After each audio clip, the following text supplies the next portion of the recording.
안녕하십니까. 네, 오늘 사도행전 5장을 보도록 하겠습니다.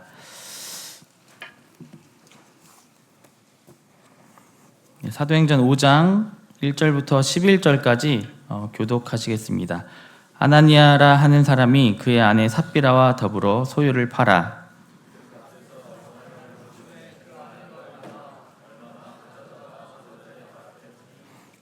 베드로가 이르되 아나니아야 어찌하여 사탄이 네 마음에 가득하여 네가 성령을 속이고 땅값 얼마를 감추었느냐.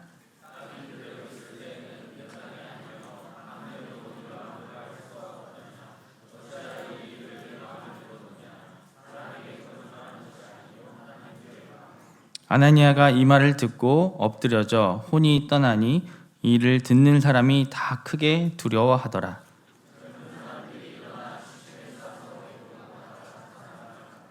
3시간쯤 지나 그의 아내가 그 일어난 일을 알지 못하고 들어오니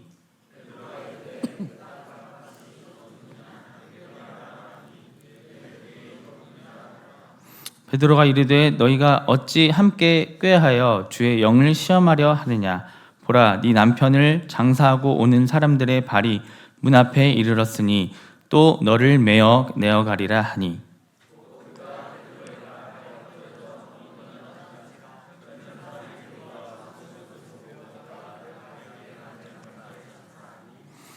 온 교회와 이 일을 듣는 사람들이 다 크게 두려워하니라.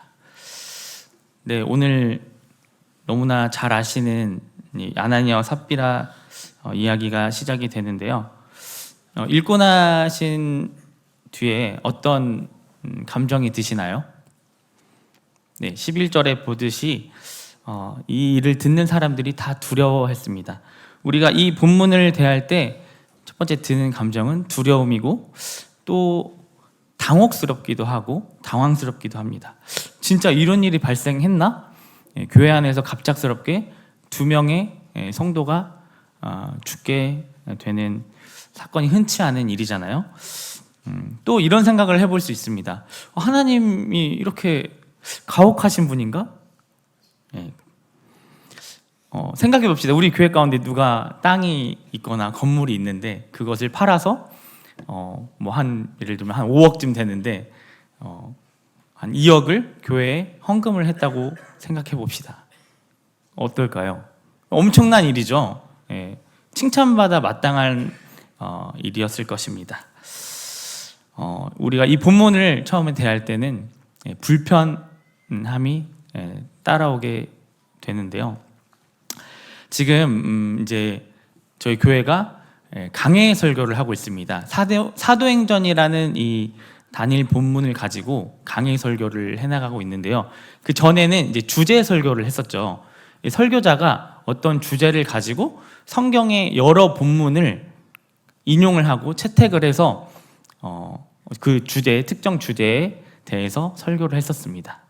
그런데 오늘 이 사도행전 강해 설교는 설교자가 본문을 선택한 게 아니죠. 우리가 하나님의 말씀이 우리 가운데 주어져서 쭉 그 말씀을 우리가 따라가는 것입니다. 이 자리가 내가 하고 싶은 이야기를 하는 자리가 아니죠. 그렇기 때문에 저는 이 강해 설교를 해나가면서 그렇구나.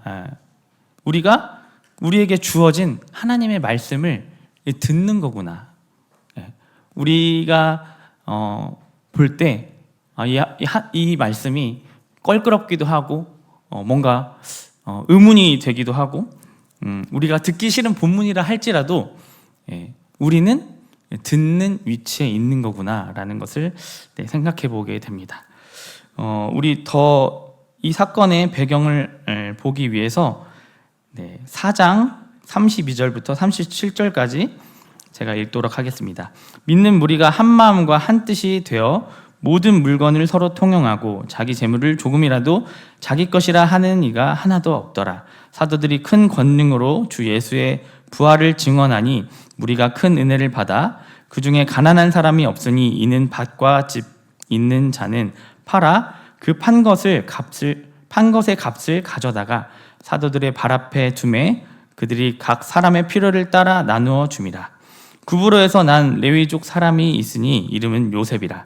사도들이 일컬어 바나바라, 번역하면 위로의 아들이라 하니 그가 밭이 있음에 팔아 그 값을 가지고 사도들의 발 앞에 두니라. 네, 초대교회는 이 말뿐이 아니라 정말 사랑의 공동체였고 사랑을 실천하는 그런 공동체였습니다. 주님의 사랑과 관대함이 넘쳐 흘러서 가난한 사람이 없었습니다. 그들의 필요를 자신의 재물을 팔아서 채워주었고 모든 물건을 함께 통용하는 이런 자발적인 헌신이 일어나는 그런 공동체였습니다. 우리 교회는 어떻습니까? 초대교회의 이 모습만큼의 진한 농도는 아니라 할지라도 우리 교회 가운데서도 이런 모습을 흔하게 볼 수 있습니다.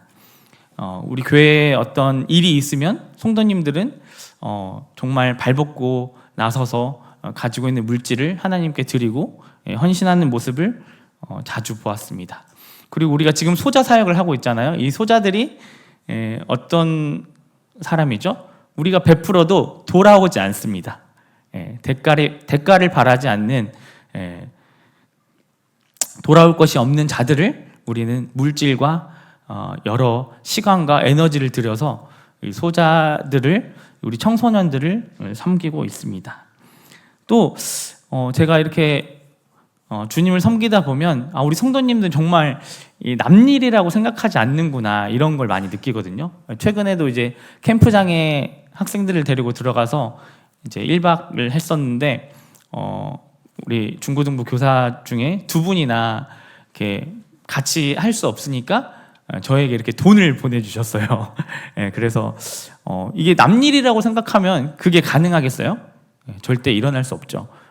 내 일이고 주님 일이라고 생각하기 때문에 함께 아름답게 동역하는 모습을 우리 교회에서 볼 수가 있습니다. 이 방금 읽었던 4장 말미의 이 모습은 많은 사람들이 초대교회에서 일시적으로 일어난 그런 사건이다, 그런 모습이다라고 말을 하지만 이때의 성령과 2000년이 지난 이 현대를 살아가는 우리에게도 동일한 성령께서 함께하고 계시기 때문에 이것은 어떤 특정한 사건이 아니라 오늘날 우리 가운데서도 당연하게 보여져야 되는 현상으로 생각해야 합니다.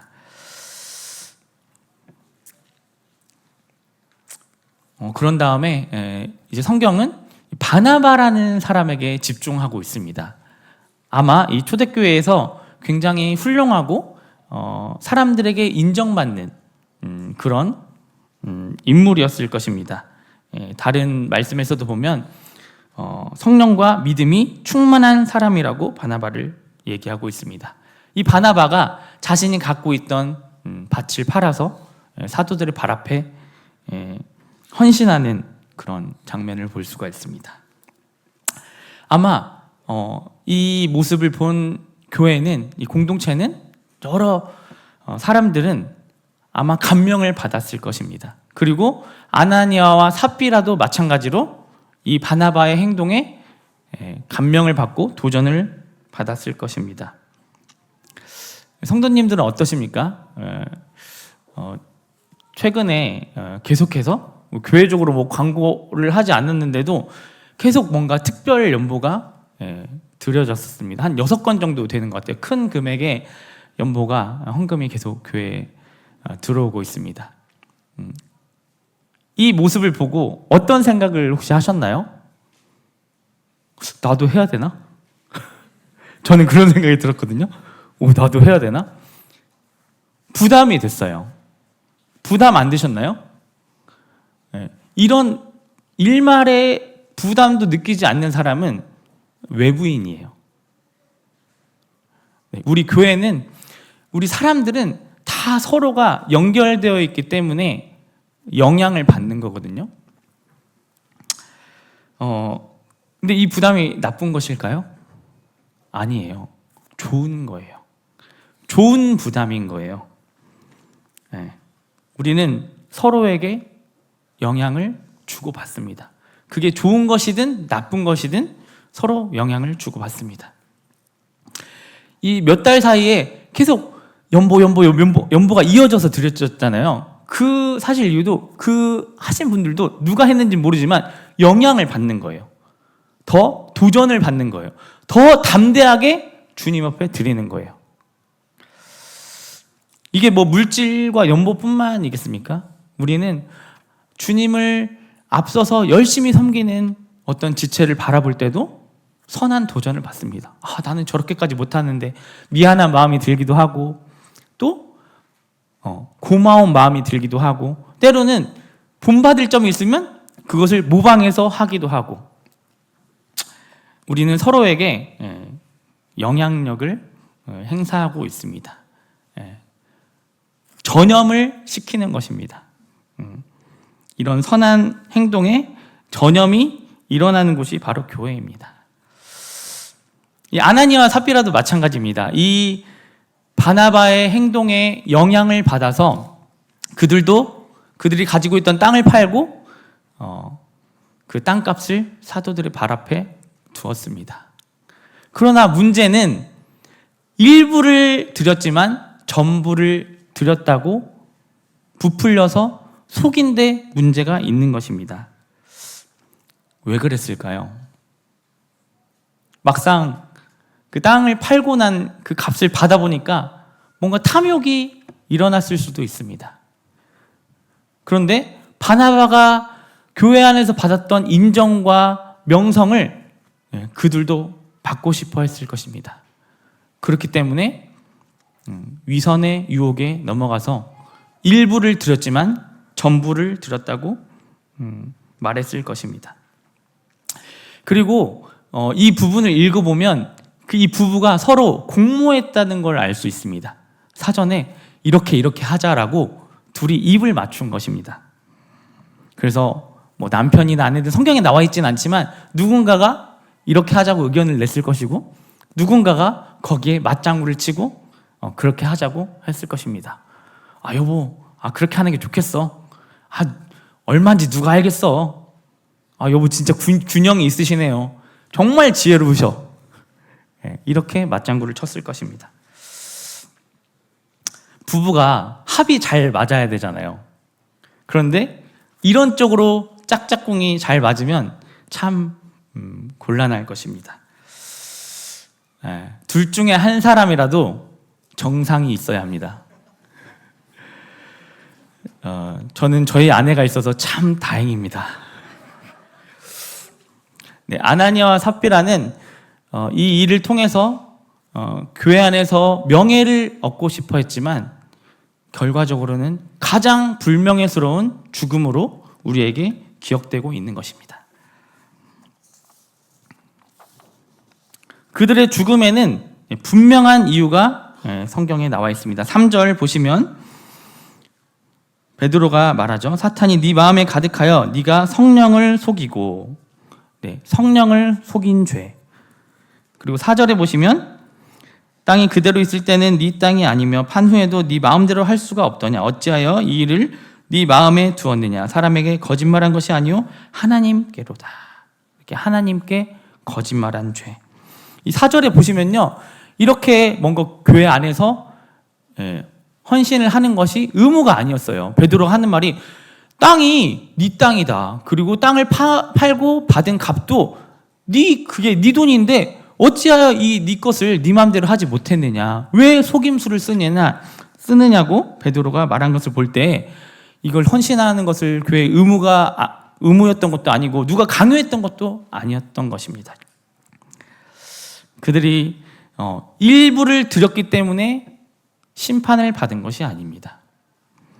그들이 솔직하게 차라리 고백을 했었다면 어땠을까요?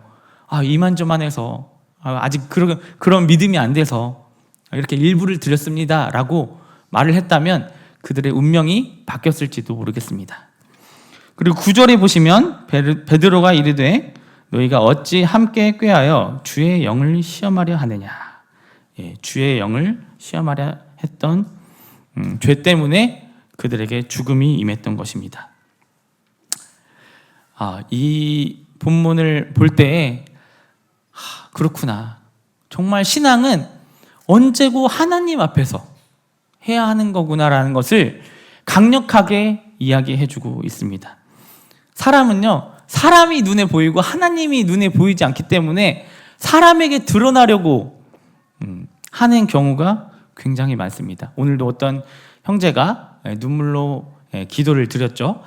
그럴듯하게 사람 앞에서 하는 그 신앙, 우리 모두에게 해당되기 때문에 경계해야 마땅한 것을 생각해 보게 됩니다.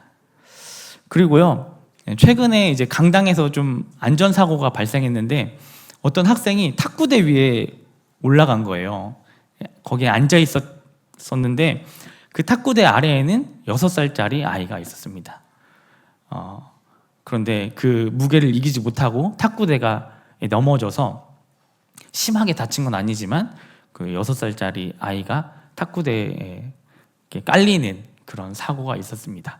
저는 그 소식을 듣고 너무 이제 화가 나가지고 그 학생에게 이제 전화를 해서 이제 뭐라고 했습니다. 그리고 물어봤습니다. 너 이번에 탁구대 올라간 게 처음이 아니지? 이제 사고라는 게 사실 한 번에 발생되지 않잖아요. 계속 누적되다가 발생되는 거거든요. 그런데 그 학생은 이번에 처음 올라간 거라고 그렇게 이야기를 하는 거예요. 그래서 알겠다 하고 전화를 끊었습니다. 그런데 한 1시간 뒤쯤 카톡방에 사진이 올라왔는데 그 학생이 탁구대에 대자로 누워있거나 엎드려져 있거나 앉아있는 그 사진이 떡하니 올라오는 거예요.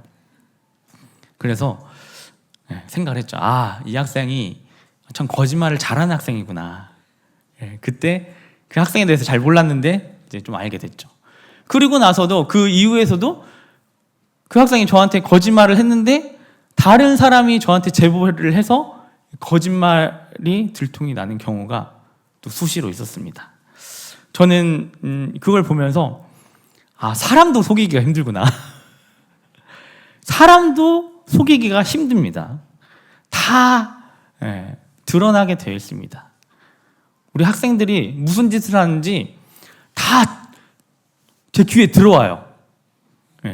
여러 사람을 통해서 제가 정보원들을 심어놓은 건 아닌데 다 제 귀에 들어오거든요. 그런데 하물며 하나님을 속이려 한다?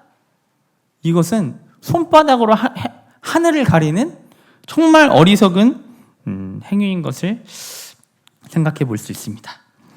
그리고 11절에 보시면 온 교회와 이 일을 듣는 사람들이 다 크게 두려워하니라 이렇게 나와 있습니다. 이 사도행전에서 드디어 처음으로 교회라는 단어가 쓰이게 되는 장면인데요. 이것을 보면서 교회 안에서의 죄를 생각을 안 해볼 수가 없습니다. 물론 개인적으로 짓는 죄도 우리가 분명 회개하고 조심스러워야 하지만 교회 안에서의 짓는 죄는 더 무거운 것을 우리는 볼 수가 있습니다. 고린도전서 11장에 보시면 주의 만찬에 대해서 바울이 이야기하고 있습니다. 누구든지 떡과 잔을 합당하게 먹고 마시지 않는 자는 주의 몸과 피에 대하여 죄를 짓는 것이라고 이야기하고 있습니다.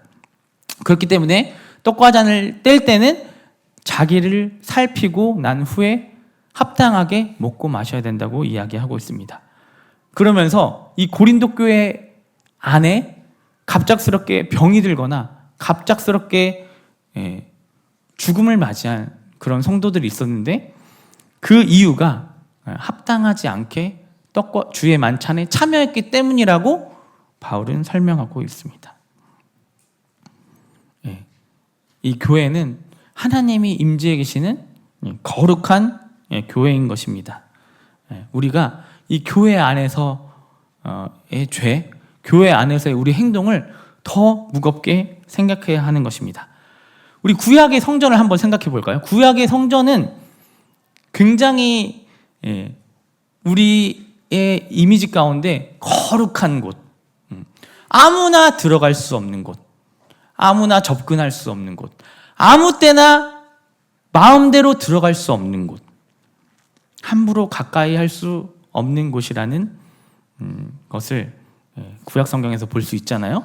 그런데 그 구약의 성전이 신약에서는 무엇이죠? 교회입니다. 구약의 성전이 신약에 와서는 교회로 대체가 되는 것입니다. 이 교회가 사랑의 공동체이긴 하지만 거룩한 공동체임을 잊어서는 안 될 것입니다. 그렇기 때문에 고린도전서 3장 17절에는 이런 말씀이 있습니다. 누구든지 하나님의 성전을 더럽히면 하나님이 그 사람을 멸하시리라. 하나님의 성전은 거룩하니 너희도 그러하니라. 네, 다음으로 이제 4장을 좀 건너뛰게 됐는데 3장부터 5장까지 성경을 한번 쭉 훑어보려고 합니다. 3장에서는 성전 미문에 앉아있는 그 앉은뱅이를 베드로가 고쳐주게 됩니다. 그리고 모든 백성들이 그 모습을 보게 되고 베드로와 요한을 붙들어 놓습니다. 그때 베드로는 왜 우리에게 주목하느냐? 우리가 이 일을 한 것처럼 우리에게 주목하지 말아라. 예수 그리스도의 이름으로 이게 가능하게 됐다라고 이야기하며 예수님을 증거하고 복음을 전하게 됩니다. 이 베드로의 설교를 통해서 5,000명이나 구원을 받게 됩니다. 4장에 넘어오시면 유대 지도자들이 이 소식을 듣고 몹시 싫어하여 베드로와 요한을 감옥에 가두게 됩니다. 그리고 신문을 하죠. 너희 도대체 무슨 권한으로 이러한 일을 행하느냐? 베드로가 그때 담대하게 성령 충만해서 유대 지도자들에게도 복음을 전하게 됩니다. 다른 이로서는 구원받을 수 없나니 천하 사람 중에 구원을 받을 만한 다른 이름을 우리에게 주신 일이 없다. 이렇게 담대하게 예수님을 전하는 모습을 볼 수 있습니다. 그리고 이 유대 지도자들은 할 수 있는 게 없어요. 옆에 그 앉은뱅이가 떡하니 서 있지. 또 많은 백성들이 이 표적을 보았기 때문에 이들을 어떻게 할 수가 없어요. 그렇기 때문에 너희 이제 예수의 이름으로 가르치지도 말고 말하지도 마. 이렇게 경고와 협박밖에 할 수 없었습니다. 그런데요, 베드로가 또 말하죠. 너희 말을 듣는 것이 옳은가? 하나님의 말씀을 듣는 것이 옳은가 판단하라. 우리는 보고 들은 것을 말하지 아니할 수 없다. 한마디도 안 지죠. 그리고 5장으로 이제 넘어오게 되면 사도들이 계속해서 성전에 모이고 또 기사와 표적들이 많이 일어나서 더욱더 많은 사람들이 예수님을 믿게 됩니다. 그래서 이 유대 지도자들이 더 시기하게 되죠. 그래서 이번에는 베드로와 요한뿐만 아니라 서두들을 싹 다 잡아들여서 감옥에 가두게 됩니다.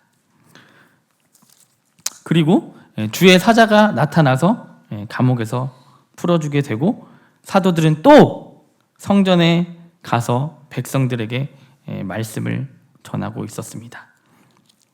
유대 지도자들이 정말 니네 징한 놈들이다 이렇게 혀를 내둘렀을 것 같은데요. 또 신문을 하고 또 베드로가 이렇게 대답합니다. 사람보다 하나님께 순종하는 것이 마땅하다. 그리고 너희가 죽인 예수를 하나님이 살리셨고 우리의 구주가 되게 하셨다라는 복음을 줄곧 이야기하게 됩니다. 그들이 얼마나 듣기 싫어했을지를 생각해 보게 되는데요. 바로 예수를 죽인 장본인들이었기 때문에 몹시 화를 내고 사도들을 죽이려 합니다. 그때 가말리엘이라는 율법 교사, 아주 존경받는 바리새인이었는데요. 이 사람이 나타나서 그들에게 말합니다. 이 사람들이 퍼뜨리는 이 사상이 인간으로부터 온 것이면 시간이 지나면 금세 사그라들 것이다. 하지만 이 일이 하나님으로부터 말미암은 일이라면 우리가 결코 말릴 수 없고 무너뜨릴 수 없을 것이다. 오히려 우리가 하나님을 대적하는 꼴이 되고 만다 라고 말하며 그 지도자들을 설득하게 됩니다. 그래서 지도자들은 이번에도 예수의 이름으로 가르치지 말 것을 강하게 협박하면서 사도들을 채찍질하고 풀어주게 됩니다. 그리고 여전히 사도들은 그 말을 듣지 않고 예수에 대해서 가르치고 전도하기를 그치지 아니했다는 말씀으로 5장은 마무리가 됩니다. 네, 그들이 계속했던 것이 무엇입니까? 예수님을 전하고 예수님에 대해서 가르치는 일이었습니다. 그 천사마저도 감옥에서 풀어주면서 하는 말이 백성들에게 다 가서 이 생명의 말씀을 말하라 였습니다. 네, 우리 유인관 형제님께서 자주 하시는 말씀이 있잖아요. 죽기 살기로 가르쳤다. 우리 교회가 여기까지 올 수 있었던 것은 죽기 살기로 가르쳤기 때문입니다. 그리고 소그룹이 활성화되고 곳곳에서 소그룹을 통해서 하나님의 말씀을 배웠기 때문에 우리가 여기까지 올 수 있었던 것입니다.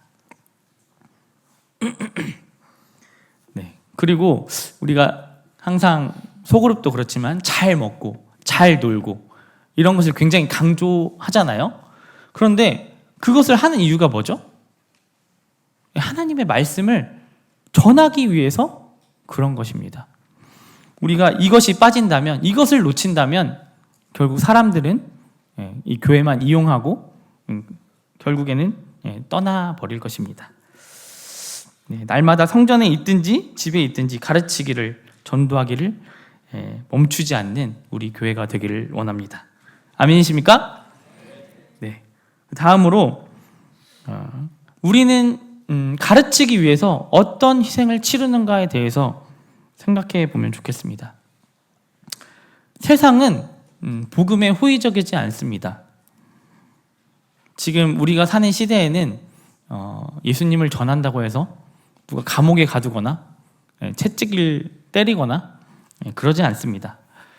그렇지만 우리가 복음을 전할 때 세상이 우리를 비웃고 조롱하고 때로는 무관심으로 응대할 것입니다. 그리고 또 가장 제 개인적으로 힘든 것은 소득이 없을 때 힘든 것 같아요. 실컷 가르치고 전도하고 복음을 전할 때 반응이 없거나 교회를 떠날 때 우리는 이러한 희생이죠. 희생을 감수해야 되는 것을 볼 수 있습니다.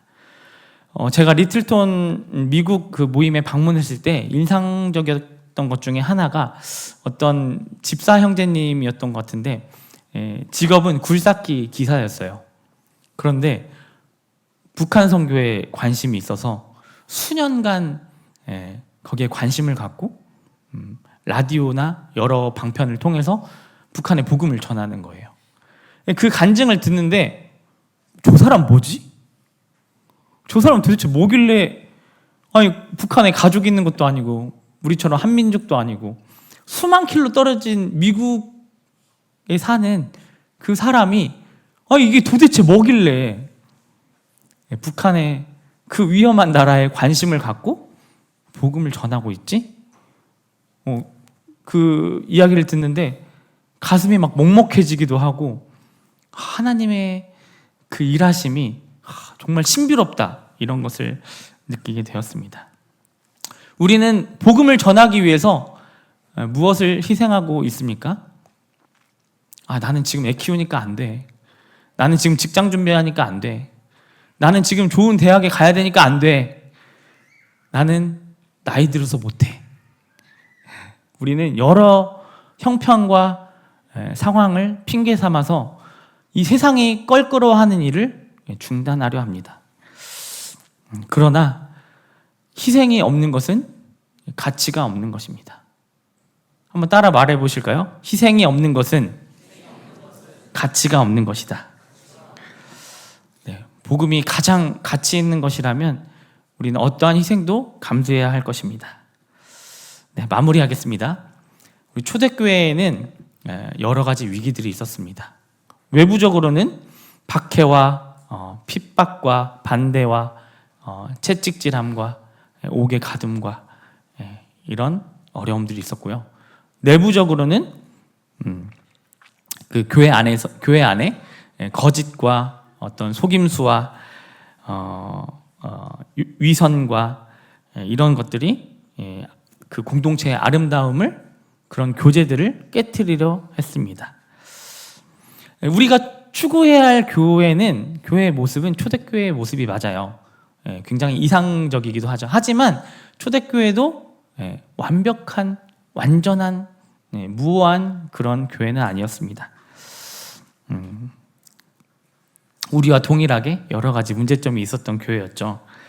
그러나 여러 문제가 있다 할지라도 우리는 사도행전을 통해서 이런 장애물이 하나님의 말씀의 전진성을 가로막을 수 없고, 또 오히려 이런 일들을 통해서 성령이 어떻게 역사하시는지를 발견할 수 있는 것을 알 수가 있습니다. 옥에서 풀려났던 사도들, 그리고 폭력과 핍박 속에서도 복음을 전했던 그 담대함, 그리고 기적과 치유와 또 때로는 두려운 하나님의 심판으로 계속해서 성령의 역사가 있던 것을 우리는 발견할 수 있습니다.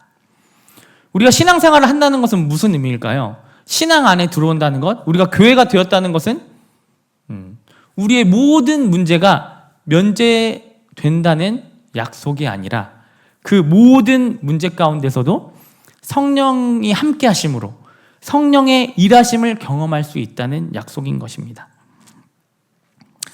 예전에, 아주 오래전에 이런 인사가 유행했었어요. 꽃길만 걸어요. 그 말은 참 다른 사람이 잘 되길 바라는 마음, 착한 마음이고 좋은 소망이지만 저는 되게 불편했거든요. 굉장히 비성경적인 말이라는 인사라는 생각이 들거든요. 우리가 걸어야 할 길은 꽃길이 아니라 십자가의 길인 것입니다. 우리의 삶이 안락하고 평안한 이유는 물론 하나님의 축복일 수 있지만 때로는 우리가 복음을 전하지 않고 있기에, 우리가 교회보다 세상과 더 가깝게 지내고 있기 때문에, 세상과 타협하면서 살고 있기 때문에인지는 아닌지 우리 자신 스스로가 반문해 보아야 할 것입니다. 41절, 5장 41절, 42절 읽고 마치도록 하겠습니다. 사도들은 그 이름을 위하여 능욕받는 일에 합당한 자로 여기심을 기뻐하면서 공회 앞을 떠나가니라.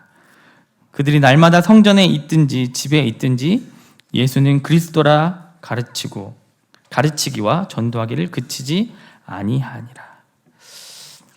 예수님께서는 나 때문에 핍박받고 욕을 먹고 박해를 받을 때 너희에게 복이 있다, 기뻐하고 즐거워하라고 말씀하셨습니다. 그 말씀이 사도행전 5장에서 실현이 되는 것을 볼 수가 있습니다. 21세기를 살아가는, 이 시대를 살아가는 우리 교회 가운데서도 이런 성령의 역사와 계속해서 예수를 가르치기를 중단하지 않는 우리 온고울 송천교회가 되길 소망합니다. 아멘이십니까? 네, 기도하고 마치겠습니다. 하나님 아버지, 참 하나님의 교회 안에는 거짓과 속임수가 발디딜 틈이 없음을 이 오늘 성경을 통해서 보게 됩니다. 저희가 언제고 하나님 앞에서 하나님을 의식하면서 진실된 신앙생활을 하길 소원합니다. 또한 참 계속해서 우리가 날마다 매일매일 우리가 집에 있든지 교회에 있든지 어딜 있든지 우리 삶의 중심이 하나님의 말씀이 되어서 참 예수 그리스도가 드러나고 성령 충만한 저희 모두가 되길 소원합니다. 감사를 드리옵고 예수님의 이름으로 기도드렸습니다. 아멘.